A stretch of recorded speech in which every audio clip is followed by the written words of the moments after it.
मैं तुम्हें अपने उसूलों की कसम देता हूं, मैं तुम्हें अपने उसूलों की कसम देता हूं, मुझको मजहब के तराजू में न तौला जाए, मैंने इंसान ही रहने की कसम खाई है, मुझको हिंदू या मुसलमान न समझा जाए। जनसंवाद यात्रा की शुरुआत पूरे प्रदेश में, पूरे महाराष्ट्र में जनता के बीच में जा करके, जन के बीच में जा करके संवाद की ये जो परंपरा है, दरअसल ये भारत जोड़ो यात्रा का ही एक अगला स्वरूप है।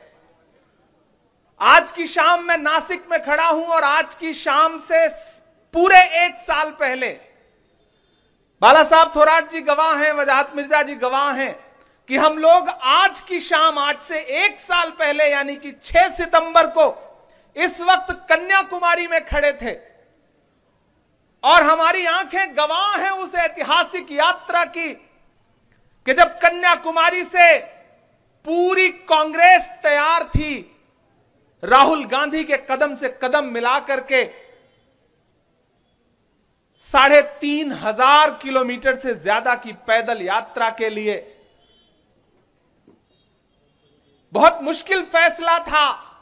मैं खुद कई बार सोच रहा था कि 3,500 किलोमीटर पैदल कैसे चलेंगे हम सब, राहुल गांधी जी कैसे चलेंगे। और रात के उन लम्हों में कन्याकुमारी में समंदर के किनारे खड़ा होकर के मैं ये सोच रहा था कि जो हर जालिम से टकराएगी वो आंधी बनाऊंगा, नए अंग्रेज आए हैं, नया गांधी बनाऊंगा। और वो दिन, आज का दिन, नासिक वालों आपको याद है उन दिनों जब प्रधानमंत्री जी भाषण देते थे तो कहते थे कांग्रेस मुक्त भारत, यह उनका नारा हुआ करता था। लेकिन आज हालत यह हो गई है कि जब कांग्रेस के सांसद पार्लियामेंट में खड़े होकर के उनसे सवाल पूछना शुरू करते हैं कि आइए और अडानी पर जवाब दीजिए, आइए और मणिपुर पर जवाब दीजिए, तो पार्लियामेंट से भागते हैं, कतराते हैं। अभी परसों ही भाजपा के तमाम लोगों ने सोशल मीडिया पे एक प्रोपेगेंडा फैलाया आरटीआई लगा करके कि प्रधानमंत्री जी ने एक भी छुट्टी नहीं ली है। 9 सालों में प्रधानमंत्री जी ने एक भी छुट्टी नहीं ली। मुझसे मीडिया के एक साथी ने पूछा कि भाई आप क्या कहते हैं इस पर, तो मैंने कहा भाजपा वालों से पूछा जाना चाहिए कि छुट्टी की परिभाषा क्या है। अगर पार्लियामेंट का सेशन चल रहा है और 23 दिन के सेशन में प्रधानमंत्री जी 2 दिन आते हैं तो बाकी 21 दिन छुट्टी ही तो हुई। मणिपुर में हमारी बहनों को, मणिपुर की बेटियों को बिना कपड़ों के हुजूम ने, भीड़ ने परेड करवाई, बलात्कार किए और मणिपुर पर एक शब्द बोलने से कतराने वाले प्रधानमंत्री जी ने मणिपुर पर बोलने से परमानेंट छुट्टी ले रखी है। यह छुट्टी ही तो हुई। प्रधानमंत्री जी चलते हुए संसद सत्र के बीच में जाकर के कर्नाटक में चुनाव प्रचार करें या किसी दूसरे राज्य में, मध्य प्रदेश में चुनाव प्रचार करें तो यह छुट्टी ही तो हुई। आखिर छुट्टी की परिभाषा क्या है? महाराष्ट्र वालों, मेरा सौभाग्य है कि कांग्रेस पार्टी ने जब मुझे देश की सबसे बड़ी पंचायत में भेजने का निर्णय लिया तो मुझे किसी और राज्य से भेजती तो शायद मैं इतना खुद को गौरवशाली महसूस ना करता जितना महाराष्ट्र से भेजने पर खुद को गर्व और फख्र महसूस करता हूं कि एक ऐसे राज्य की नुमाइंदगी, एक ऐसे राज्य का नेतृत्व राज्यसभा में करने का मुझे अवसर दिया मेरी पार्टी ने, कांग्रेस ने, कि मैं वहां खड़ा होकर के जब मुझे पुकारा जाता है, मेरा नाम पुकारा जाता है कि महाराष्ट्र से राज्यसभा के सांसद, तो मुझे उस वक्त एक अजीब सा गर्व महसूस होता है। ये एक ऐसा कर्ज है और मैं आज इस मंच पर खड़ा होकर के धन्यवाद अदा करना चाहता हूं बाला साहब थोराट जी का कि आपने उस चुनाव में एक गार्जियन की तरह, जिस तरह से मेरा पूरा चुनाव, मुझे ऐसा लगा ही नहीं कि वो चुनाव मैं लड़ रहा हूं, आप लड़े उस चुनाव को, महाराष्ट्र प्रदेश कांग्रेस कमेटी ने लड़ा उस चुनाव को, तो आपका विशेष आभार व्यक्त करता हूं। चरागों के सफर में दबदबा हो आंधियों का तो फिर अंजाम जुल्मत के सिवा कुछ भी नहीं होगा। ये दुनिया नफरतों के आखिरी स्टेज पर है, इलाज इसका मोहब्बत के सिवा कुछ भी नहीं होगा। ये जो सत्ता में बैठे हुए लोग हैं, जिन्होंने पिछले 9 साल से इस जीना दूभर कर रखा है, वो आज एक नया शिगुफा लेकर के आए हैं। वो कहते हैं कि अब हम इंडिया नाम बदलेंगे। मुझे कभी कभी हैरत होती है कि ये सरकार करना क्या चाहती है। पहले इन्होंने 400 रुपए का जो गैस का सिलेंडर यूपीए के शासनकाल में मिलता था उसे 1200 का किया। फिर 10 दिन पहले बोला 200 रुपए सब्सिडी देंगे। अब पहले आपकी जेब से 800 रुपए लूट लें और उसके बाद आपको 200 देकर के कहें कि बहुत खुश रहो। वो पेट्रोल डीजल जो 58 रुपए का 60 रुपए लीटर मिलता था उसे 100 रुपए के पास पहुंचा दिया। यह सरकार वो सरकार है कि जो अपने आइडियोलॉजी की, अपनी पसंद की फिल्मों पर टैक्स माफ करती है और कफन पर जीएसटी लगाती है। यह सरकार वो सरकार है। यह सरकार झूठों की सरकार है। वो चाहे महाराष्ट्र हो चाहे दिल्ली हो। भारतीय जनता पार्टी के राष्ट्रीय अध्यक्ष कार्यक्रम में खड़े होकर बिहार में बोल रहे थे, मैंने तो यहां एम्स बनवा दिया, और जब लोगों ने जाकर ढूंढना शुरू किया तो कुछ था ही नहीं। इसी तरह से आपके सूबे की भी स्थिति है। महाविकास अघाड़ी की सरकार इतना शानदार चल रही थी। कोविड में एक एक नेता ने, चाहे वो कांग्रेस का नेता हो, चाहे वो शिवसेना का हो, चाहे एनसीपी का हो, सबने जान झोंक करके पूरे महाराष्ट्र की जनता की सेवा की। और जब उस कोविड से उबरने की कोशिश कर रही थी ये सरकार, तो भाजपा जो है लोकतंत्र को लूटने की कोशिश कर रही थी और सरकार को तोड़ करके, सरकार को लूट करके, लोकतंत्र को लूट करके अपनी सरकार बना ली। लेकिन मैं महाराष्ट्र को सलाम करूंगा। अभी जितने सर्वे आ रहे हैं, जितने भी इंटरनल सर्वे हो, बाहर के सर्वे हो, मीडिया के सर्वे हो, ये बता रहे हैं कि आने वाले दिनों में जब लोकसभा का चुनाव होगा तो भाजपा का सूपड़ा साफ हो जाएगा महाराष्ट्र से। इसीलिए परेशान है। अभी इंडिया अलायंस की बैठक हुई तो वह इतनी सफल रही कि जब इधर बैठक चल रही थी तो उधर संसद का विशेष सत्र बुला लिया गया 5 दिन का। इतना डर है अलायंस से, इतना खौफ है, और अब कहते हैं हम इंडिया हटा देंगे। भारत रत्न बाबा साहब अंबेडकर जी की अगुवाई में संविधान सभा ने कहा था कि इंडिया दैट इज भारत। जो इंडिया है वही भारत है, जो भारत है वही इंडिया है। मैं तो जब मजाक के मूड में आता हूं तो कहता हूं कि जो मोदी है वही अडानी है, जो अडानी है वही मोदी है। इसी तरह से जो भारत है वही इंडिया है, जो इंडिया है वही भारत है। कहां कहां से बदलोगे आप, कहां कहां से हटाओगे आप? क्या आप पासपोर्ट से हटा दोगे रिपब्लिक ऑफ इंडिया? क्या आप ये जो नई नई नोटें हैं, अभी जो नई चलाई है इन्होंने, उस पर लिखा हुआ है ना रिजर्व बैंक ऑफ इंडिया, तो क्या फिर देश दूसरी नोटबंदी के लिए तैयार रहे? मैं तो सरकार से सवाल पूछना चाहता हूं, अगर आपको इंडिया शब्द से इतनी नफरत हो गई है अलायंस की वजह से, तो क्या आप दूसरी नोटबंदी करने जा रहे हैं क्योंकि आपको नोट से इंडिया शब्द हटाना है? मेरा सवाल है ये। आधार कार्ड पर भी तो लिखा हुआ है, एम्स में भी तो इंडिया है, इसरो में भी इंडिया है, आईआईटी में भी इंडिया है, आईआईएम में भी इंडिया है। कहां कहां से हटाओगे इंडिया? इंडिया भारत है, भारत इंडिया है। क्यों अलग करना चाहते हो? क्यों बंटवारे की राजनीति करना चाहते हो? कोई खुशबू न कोई फूल न कोई रौनक, उस पे कांटों की जहालत नहीं देखी जाती।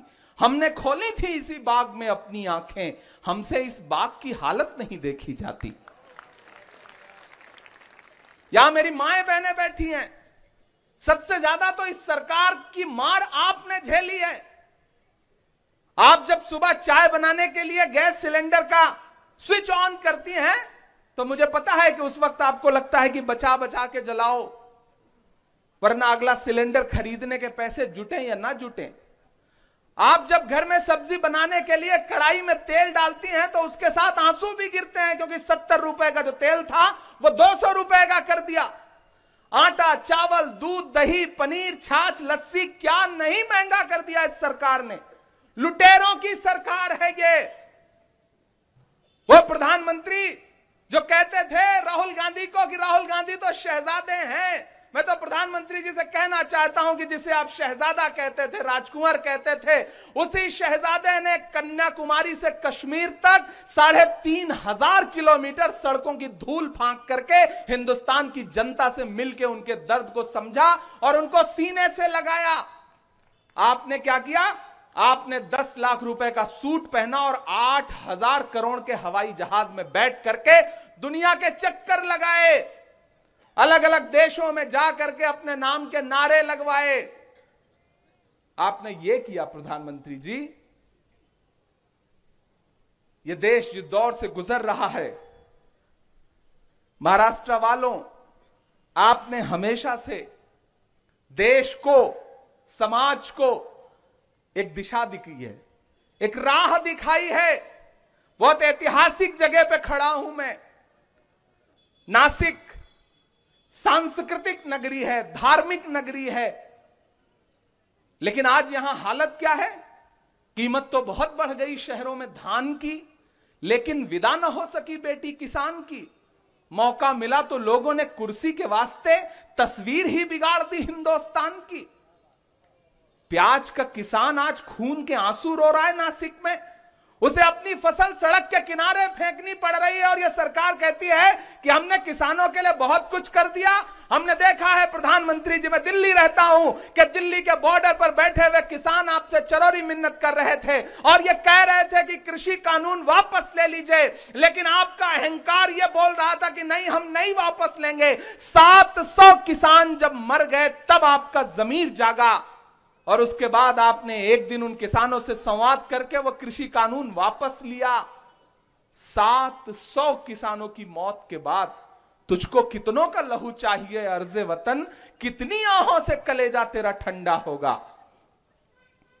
ये जो भाजपा के नेता हैं जो सरकार में बैठे हों, चाहे यहां चाहे दिल्ली में, इन्हें सिर्फ झूठ बोलना आता है और कुछ नहीं।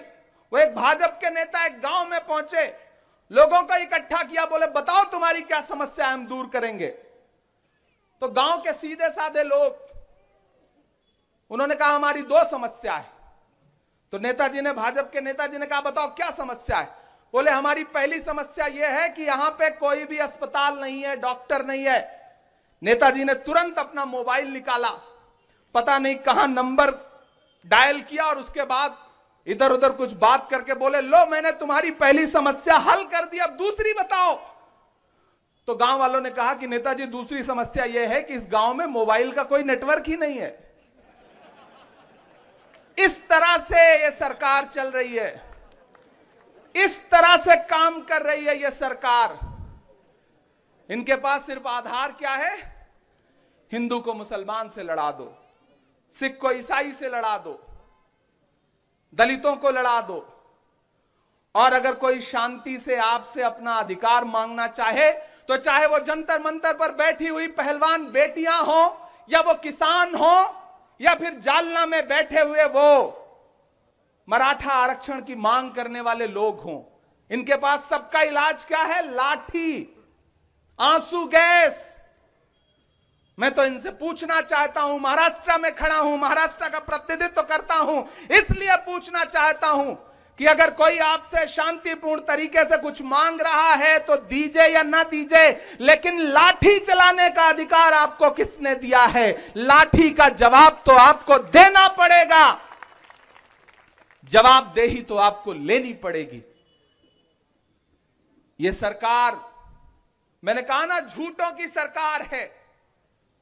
हमने देखा है, हमारे नेता ने, राहुल गांधी जी ने मणिपुर जा करके देखा है, वहां के लोगों की पीड़ा को, दर्द को महसूस किया है वहां जा करके। लेकिन प्रधानमंत्री जी के पास 2 मिनट नहीं थे, सिर्फ 36 सेकंड बोले थे एक दिन, वो जिस दिन संसद का सत्र शुरू हुआ था, और हम चीखते रहे, हमारा हर सांसद चीखता रहा। राज्यसभा में आदरणीय खड़गे जी के नेतृत्व में पूरा विपक्ष चिल्लाता रहा कि आइए और मणिपुर पर बात करिए। एक दिन भी संसद नहीं चलने दी इस सरकार ने। नासिक वालों, मैं आज आपसे बहुत दूर से दो तीन छोटी छोटी बातें कहने आया हूं, लेकिन सबसे पहले हनीफ बशीर साहब ने एक मांग रखी कि डॉक्टर जाकिर हुसैन हॉस्पिटल जो है उसमें सोनोग्राफी की मशीनें नहीं हैं और भी कुछ इक्विपमेंट्स हैं जो नहीं है। मैं आपका हूं, मेरे पास जो कुछ है वो आपका है, मेरे पास जो फंड है वो आपका है, जो बजट है वो आपका है।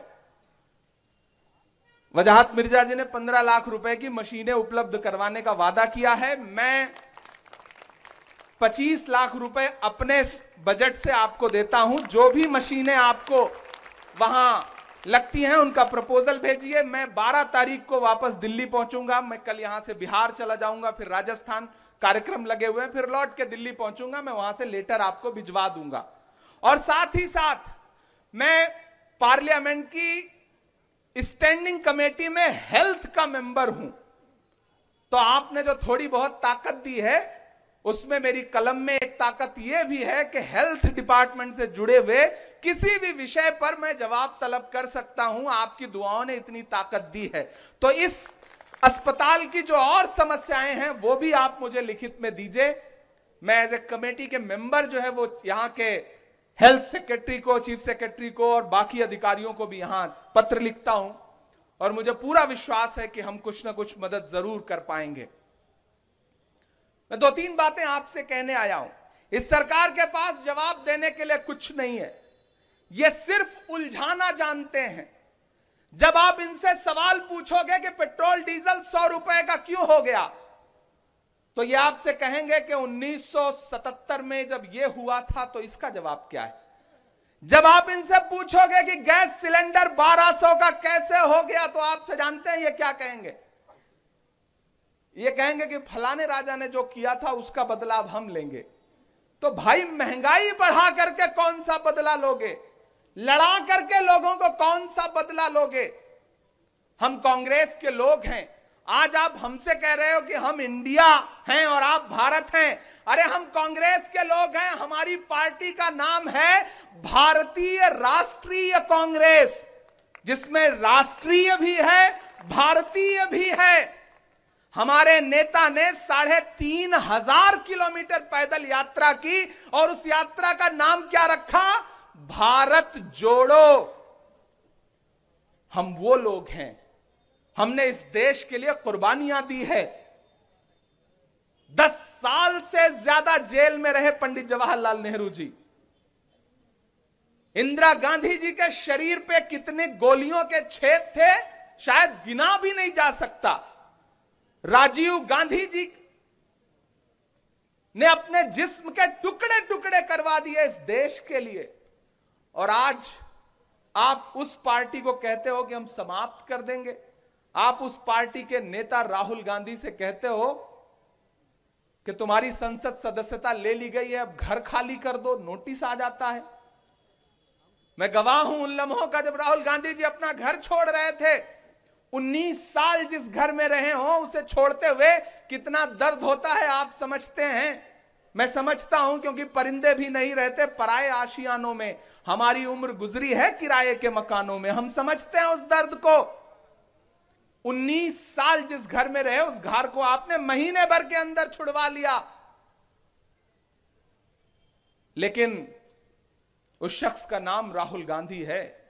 जब वो अलल ऐलान खड़ा होकर के माइक पे कहता है कि कांग्रेस के सिपाहियों डरो मत, एक नारा जब वो देता है तो वो नारा सिर्फ आपके लिए नहीं होता, आपके अंदर एक जज्बा आता है कि हम डरेंगे नहीं, और उधर पूरी सरकार हिल जाती है। मैं इस चीज को दिल्ली में बैठ करके देख रहा हूं।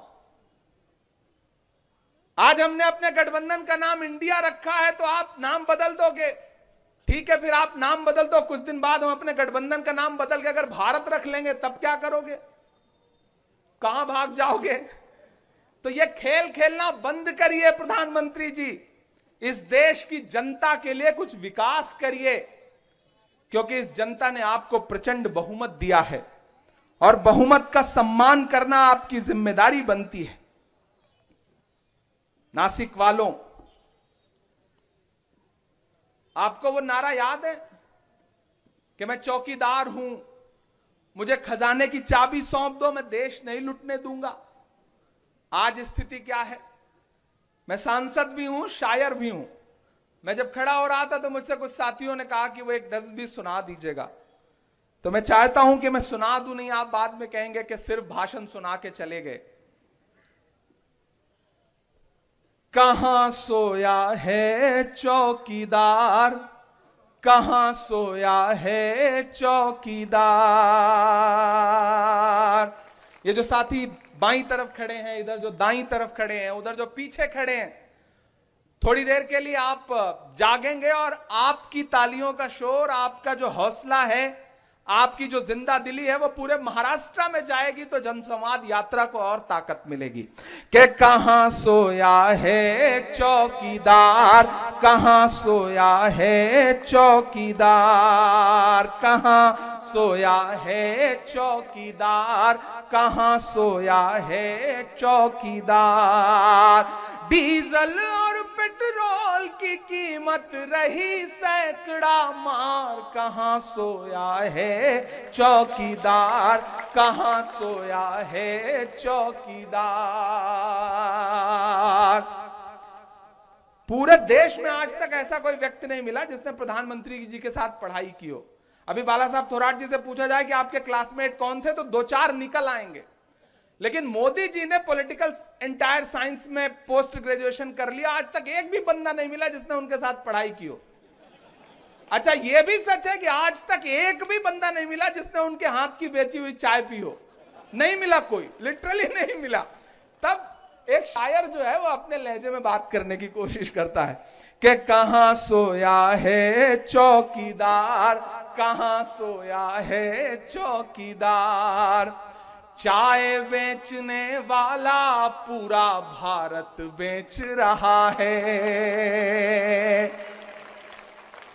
इतने कमजोर तरीके से सुनेंगे तो काम नहीं चलेगा, पहुंचाइए उनके कानों तक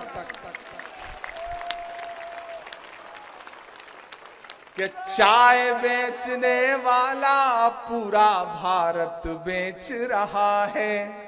इसी काम में हासिल उसे महारत बेच रहा है। कि रेल बिक गई, तेल बिक गया, बिका हवाई अड्डा। रेल बिक गई, तेल बिक गया, बिका हवाई अड्डा।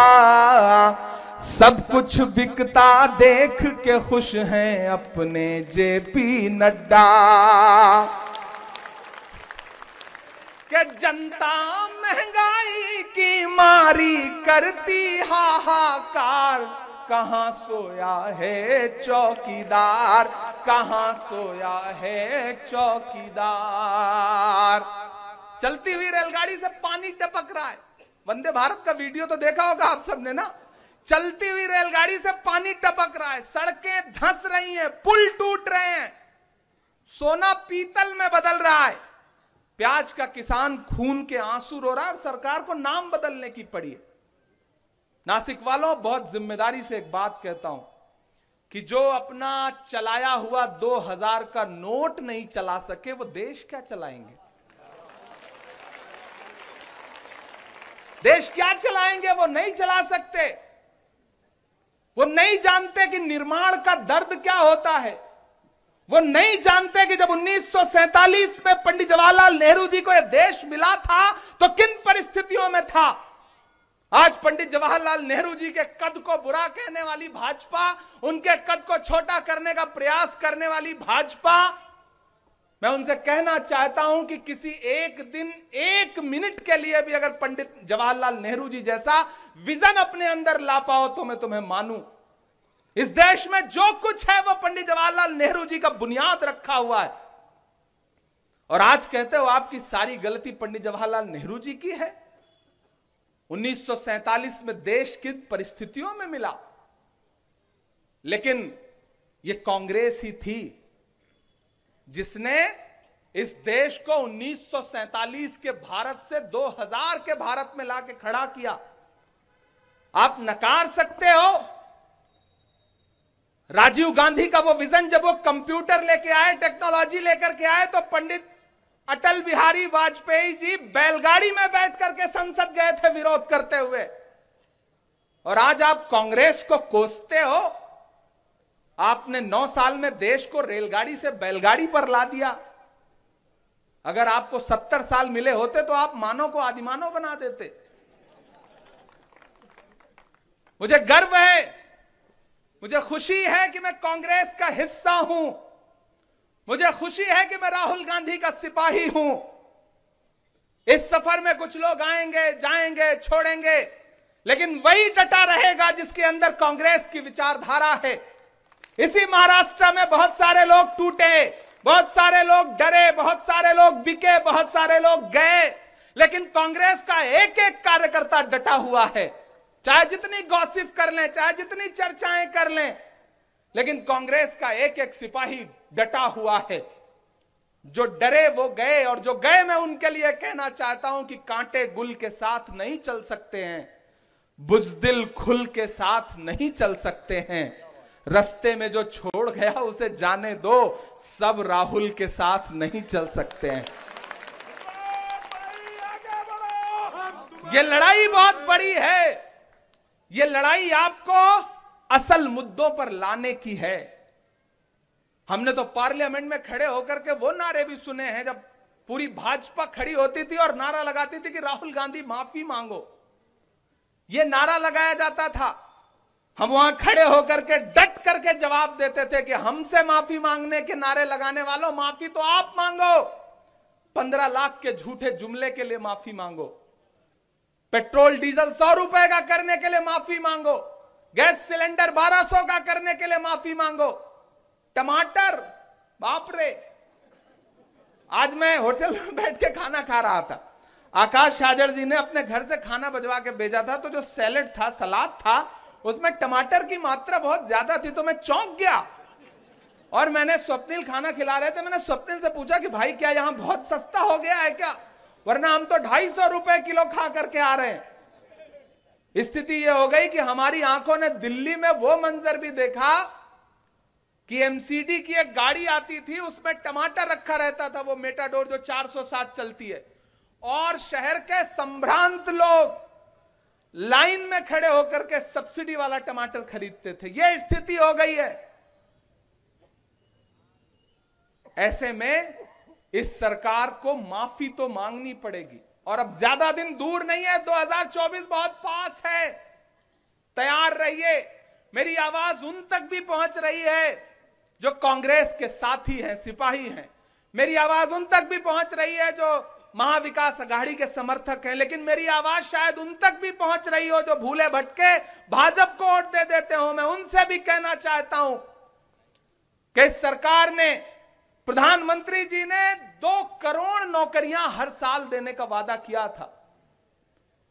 9 साल में 18 करोड़ नौकरियां अब तक दे दी होंगी उन्होंने शायद, लेकिन इस भीड़ में बैठा हुआ कोई भी व्यक्ति बताए क्या उसे सरकारी नौकरी मिली?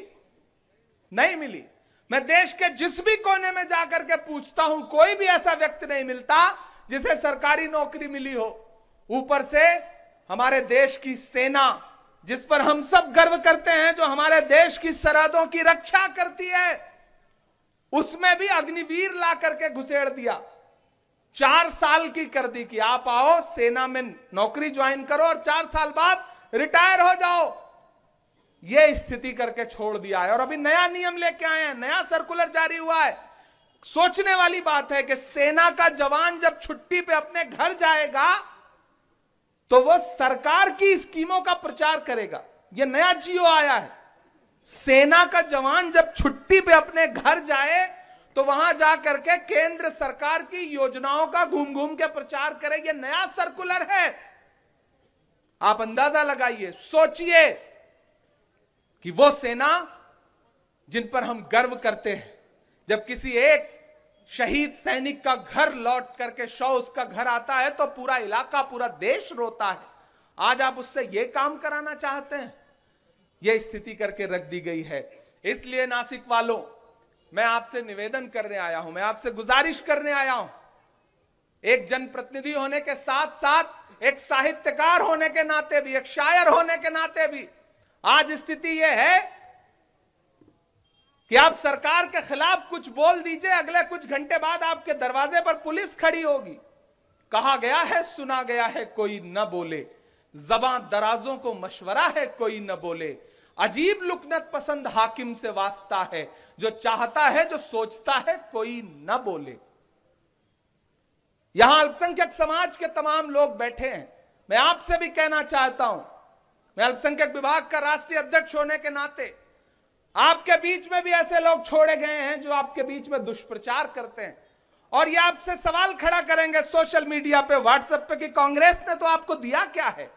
यह सवाल आपसे पूछा जाता है, और पूछता है आपके समाज का ही कोई नेता, कोई व्यक्ति। मेरे भाई, कांग्रेस वो पार्टी है जो न धर्म की राजनीति करती है, न जो जात की राजनीति करती है, जो न मजहब की राजनीति करती है। वो कांग्रेस ही है जिसने डॉक्टर जाकिर हुसैन को इस देश का राष्ट्रपति बनाया। वो कांग्रेस ही है जिसने फखरुद्दीन अली अहमद साहब को इस देश का राष्ट्रपति बनाया। वो कांग्रेस ही है जिसने सैयदा अनवरा तैमूर को असम का मुख्यमंत्री बनाया। वो कांग्रेस ही है जिसने बरकतुल्लाह साहब को राजस्थान का मुख्यमंत्री बनाया। वो कांग्रेस ही है जिसने अब्दुल गफूर साहब को बिहार का मुख्यमंत्री बनाया। वो कांग्रेस ही है जिसने अब्दुल रहमान अंतुले को महाराष्ट्र का मुख्यमंत्री बनाया। वो कांग्रेस ही है अल्पसंख्यक समाज के लोगों जिसने ए.के. एंटोनी साहब को इस देश का रक्षा मंत्री बनाया। वो कांग्रेस ही है जिसने प्रदीप जैन आदित्य को इस देश का केंद्रीय मंत्री बनाया। वो कांग्रेस ही है जिसने एक दिन खामोश से रहने वाले सरदार डॉक्टर मनमोहन सिंह साहब को इस देश का प्रधानमंत्री बनाया। तो जो आपके बीच में लोग आकर के आपसे कहें कि आपको कांग्रेस ने दिया क्या है, पलट के उनको जवाब भी दिया करिए कि कांग्रेस धर्म, जात और मजहब की राजनीति नहीं करती। जो व्यक्ति प्रतिभाशाली होगा और कांग्रेस की विचारधारा के प्रति समर्पित होगा, पार्टी उसे एक दिन उचित सम्मान भी देगी, उचित पद भी देगी। हम हैं कांग्रेस। मैं जब राजनीति में आया, मैं उत्तर प्रदेश से हूं बाला साहब जी, मेरे यहां क्षेत्रीय पार्टियां बहुत सारी हैं। तो जब मैं राजनीति में आया तो मुझसे यह सवाल किया गया कि इमरान साहब, आपके लिए तो ऑप्शन थे वहां पर, लेकिन आपने कांग्रेस को क्यों चुना? तब मैंने लोगों से कहा कि मुझे देश के साथ खड़ा होना है, इसलिए मैं कांग्रेस के साथ खड़ा हूं। कांग्रेस इस देश के बारे में सोचती है, और आज जो हमें डराने की कोशिशों में लगे हुए हैं, हमें उनसे यह कहना है। आखिर में एक छोटी सी नज्म सुना करके आपसे विदा लूंगा, क्योंकि समय होने वाला है और मुंबई पहुंच के फ्लाइट पकड़नी है, फिर भारत जोड़ो यात्रा के कार्यक्रम लगे हुए हैं।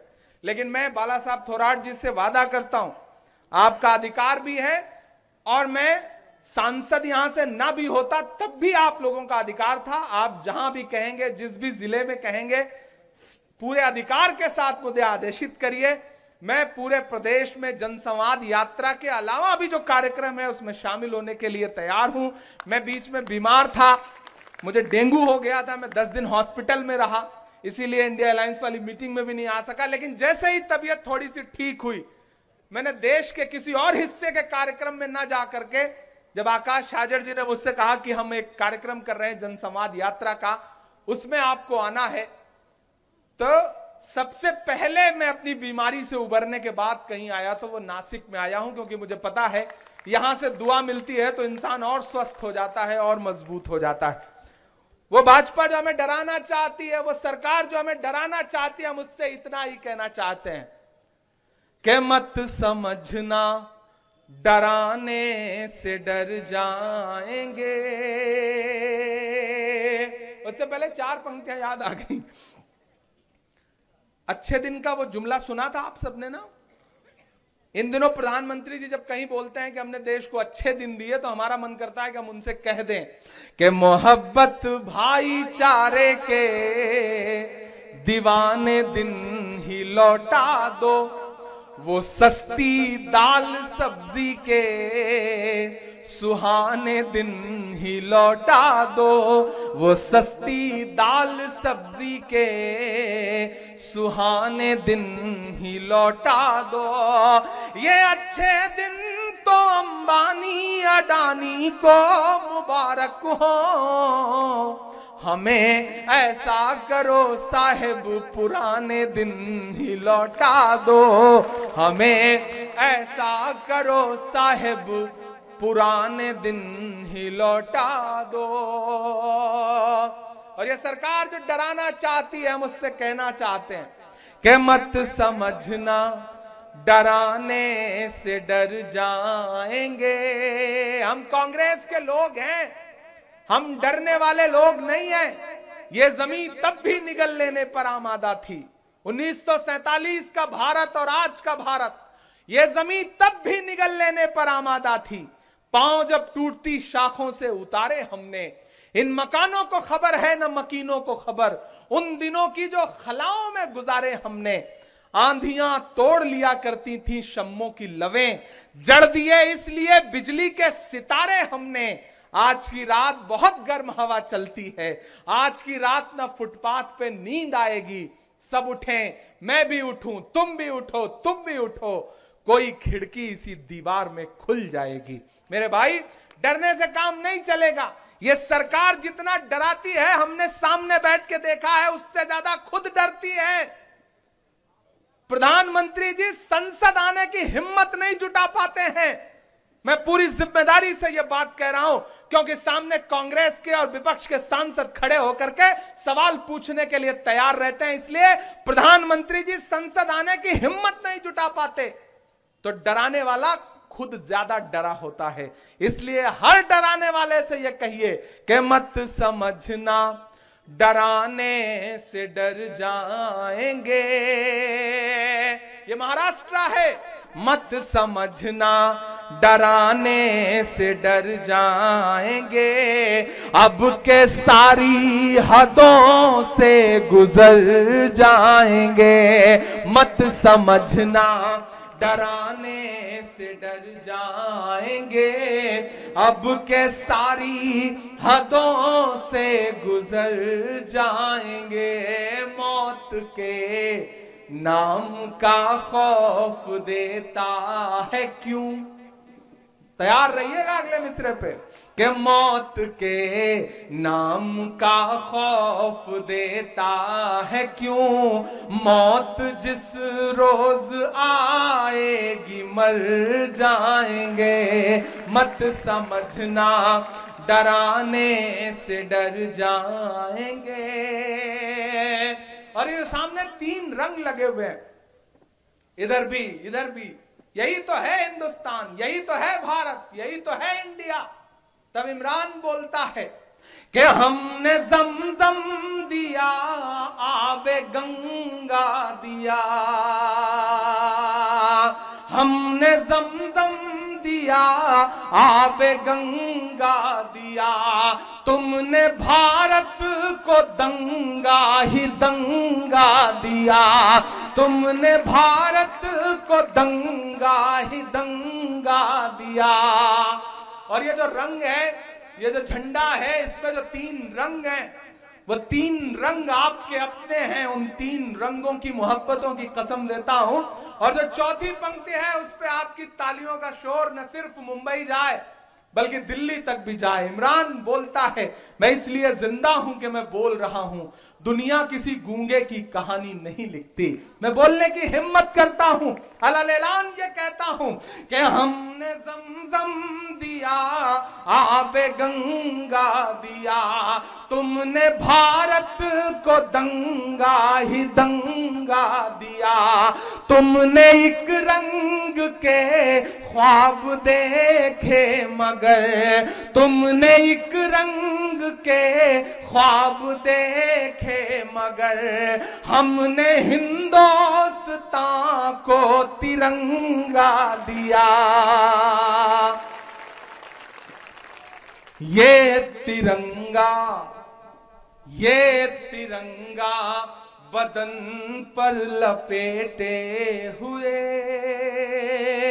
ये तिरंगा बदन पर लपेटे हुए, एक दिन इस जमीन में उतर जाएंगे। मत समझना डराने से डर जाएंगे, अब के सारी हदों से गुजर जाएंगे।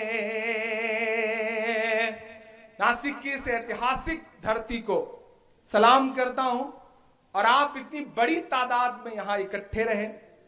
मैंने आपसे एक वादा किया है कि डॉक्टर जाकिर हुसैन जो आपका हॉस्पिटल है उसके लिए, सोनोग्राफी के लिए और भी कुछ इक्विपमेंट्स मैं डॉक्टर से भी बात करता हूं, वो हम अपनी तरफ से देंगे। तो ये वादा नेताओं वाला, भाजपा के नेताओं वाला वादा नहीं है। 12-13 तारीख में हम लेटर जारी करके भेज देंगे। और मुझे बाला साहब थोराट जी ने भी कहा कि इस इलाके के लिए अपने फंड में से ज्यादा लोगों की मदद करिए, क्योंकि ये इलाका, यहां के लोगों को जरूरत है। तो वो हमारे गार्जियन है और उन्होंने कहा है, तो उनकी बात पे आमीन। मैं 12-13 तारीख में दिल्ली पहुंचते ही चिट्ठी भेज दूंगा, आपसे ये वादा कर रहा हूं। एक बार फिर से आप सारे लोगों का बहुत शुक्रिया। कहां आंसुओं की ये सौगात होगी, नए लोग होंगे, नई बात होगी। मैं हर हाल में मुस्कुराता रहूंगा, तुम्हारी मोहब्बत अगर साथ होगी। चिरागों को आंखों में महफूज रखना, बड़ी दूर तक रात ही रात होगी। मुसाफिर हैं हम भी, मुसाफिर हो तुम भी, किसी मोड़ पर फिर मुलाकात होगी।